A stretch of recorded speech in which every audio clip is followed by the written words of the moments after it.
बराह रास्त इस वक्त आपको लिए चलेंगे। वफाकी वज़ीर इत्तलात और नशरियात अता तारार तकरीब से खिताब कर रहे हैं। But to request for a ceasefire, so that, ladies and gentlemen, was textbook deterrence. Whenever history will be written, this 4-day war will always be remembered as a great victory for Pakistan, in which Pakistan proved to be a stabilizing factor, and as a nation which actually brought stability and balance in South Asia. So our adversary, our enemy, which was trying to establish a new norm and in pursuit of its hegemonic ambitions, trying to further propagate the doctrine of Hindutva, I think that dream was shattered, ladies and gentlemen, when the Pakistani nation came together and a new deterrence was created in our region. My gratitude to you, madam, and to the Institute of Regional Studies for taking this up in a very timely manner. This 4-day war taught us a lot of lessons. For me, as a student of history, as a student of politics, the first lesson that I learned was that no matter what the odds are, a country which is an aggressor, which is an occupier, which is a violator, can never play the victim. So when the Pahalgam incident happened and the false flag operation of Pahalgam took place, India was very quick at pointing fingers towards Pakistan. And how is it that you can prove your case when Pakistan is the biggest victim of terrorism?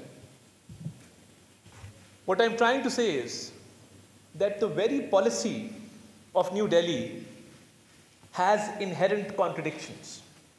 And when your policy, as I said before, is based on contradictions, deceit, and treachery, that will get you nowhere in geopolitics and global politics. Pakistan has to its credit that we have laid down 90,000 lives in the war against terrorism. No other country can claim that.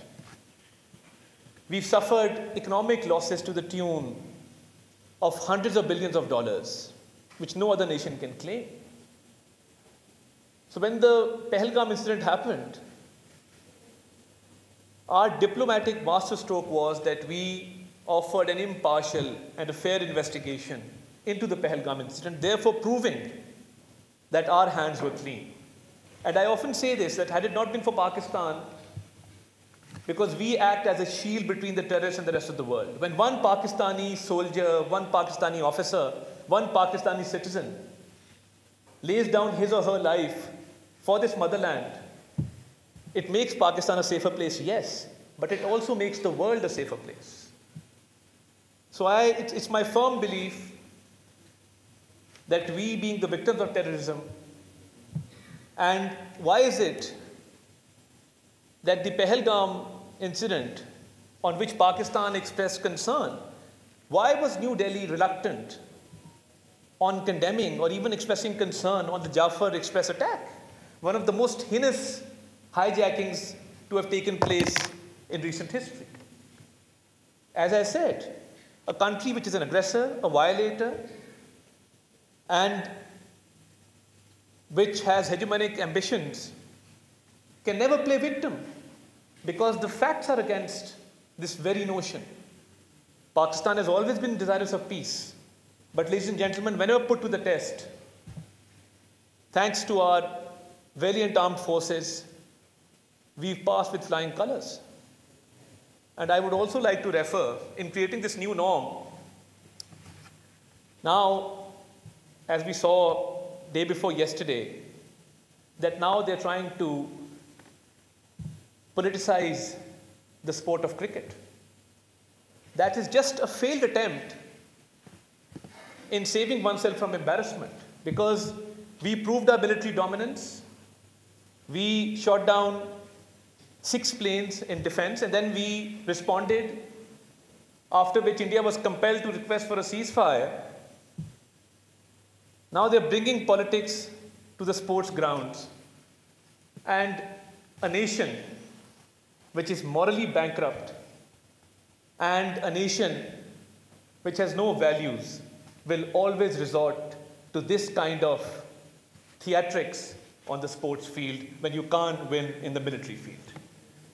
So I think this shows the kind of mindset prevalent on the other side of the border in the East, where in order to prove superiority, they've resorted to this kind of aggression. And as I said, Pakistan has not only created deterrence, but I think Pakistan has always been desirous of peace, and we have established peace through our response, and we shall continue to do so. And let me also state at this opportunity that the two-nation theory, which was never accepted by India, because since the inception of Pakistan, and Ambassador Masood Khan spoke about 1947, we as Pakistanis have a distinct identity. We are the people of the Indus Valley civilization. We are the people based on the banks and tributaries of the mighty river Indus. And that's what distinguishes us from our neighbor. And this two-nation theory is proving to be true with every passing day. And let me also, on behalf of the government, assure you that where we've given an opportunity to speak at multiple forums, the Kashmir issue will always remain a priority for our government, and we shall continue the support of the innocent Kashmiris diplomatically, politically, morally, and we stand by the UN resolutions to grant the people of Kashmir the right to self-determination.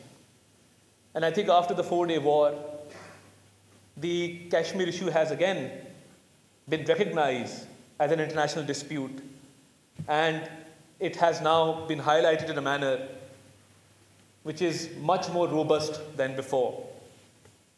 In conclusion, ladies and gentlemen, let me assure you that Pakistan will continue to play its role in maintaining and supporting peace in the region. And Pakistan will continue to act not only as a deterrent, but also as a balancer in this region. And thank you, Dr. Saiba. We will greatly benefit from your great piece of work. And I hope and pray that as we've achieved great laurels in the recent past with regard to our economy, with regard to our military dominance in the region after this 4-day war, Pakistan now has a good story to tell. And in the Committee of Nations, we walk with our heads held high. And may Pakistan always prosper. Pakistan Zindabad. Thank you very much. सामने पाकिस्तान अब sir उठाकर चलता है। पाकिस्तान के भरपूर जवाब पर भारत ने जंगबंदी की दरख्वास्त डाली है। अब मोदी हुकूमत और हिंदुत्व नज़रिए को इबरतनाक शिकस्त हुई है। पाकिस्तान ने अपना मोराल दुनिया के सामने बुलंद कर लिया है। वफाकी वज़ीर इत्तलात और नशरियात अता तारर गुफ्तगू कर रहे थे। सब्सक्राइब करें और बेल दबाएं ताकि कोई खबर रह न जाए।